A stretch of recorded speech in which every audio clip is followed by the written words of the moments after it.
Shalom saudara-saudara yang dikasihi oleh Tuhan, kita bersyukur kalau sekali lagi kita boleh belajar dari kebenaran firman Tuhan.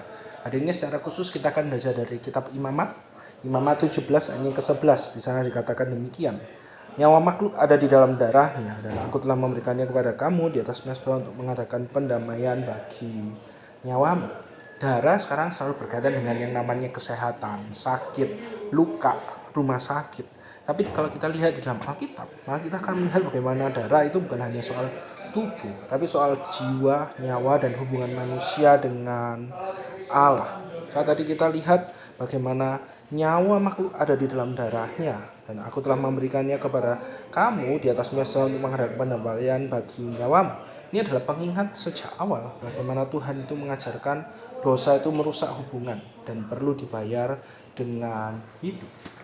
Dalam sistem korban di perjanjian lama, darah binatang dikorbankan sebagai lambang bahwa ada nyawa yang menjadi pengganti.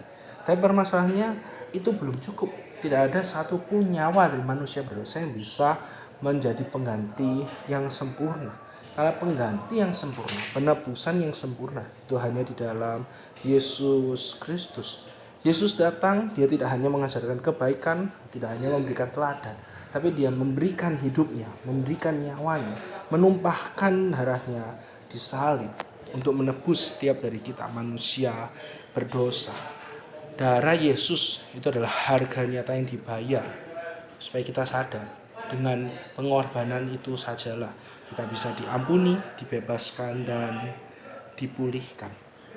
Kita hidup, sekarang ini kita terus perlu diingatkan bagaimana kita butuh pengampunan, pemulihan, penebusan dari Yesus dalam segala sesuatu yang kita hidupi, dalam segala sesuatu yang kita jalani. Tidak ada satu hal pun di mana kita tidak membutuhkan Yesus.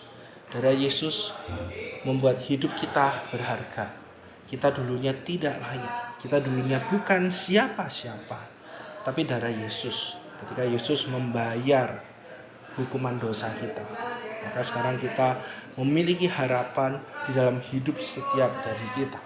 Di tengah dunia yang terus berubah, di mana kita terus merasa khawatir, tidak memiliki pengharapan, tapi darah Yesus yang sudah tertumpah bagi kita itu mengingatkan setiap dari kita bahwa selalu ada harapan.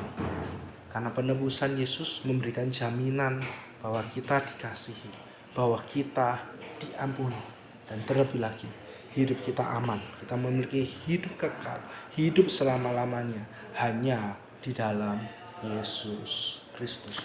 Saudara, pertanyaannya pada saat ini adalah, sudahkah kita benar-benar menaruh harapan hidup kita di dalam Yesus? Yesus yang sudah menumpahkan darahnya bagi setiap dari kita. Yesus yang sudah memberikan harapan yang nyata, harapan yang sejati bagi setiap dari kita. Mari sama-sama kita renungkan hal ini dalam hidup setiap dari kita. Amin. Mari sama-sama kita berdoa. Tuhan, kami bersyukur untuk firman-Mu yang menyapa kami. Biarlah kami dapat terus mengingat darah Yesus, darah yang bukan hanya menebus kami, tapi juga memberikan harapan, jaminan, kepastian di dalam hidup setiap dari kami. Hanya dalam nama Tuhan Yesus kami telah berdoa. Amin.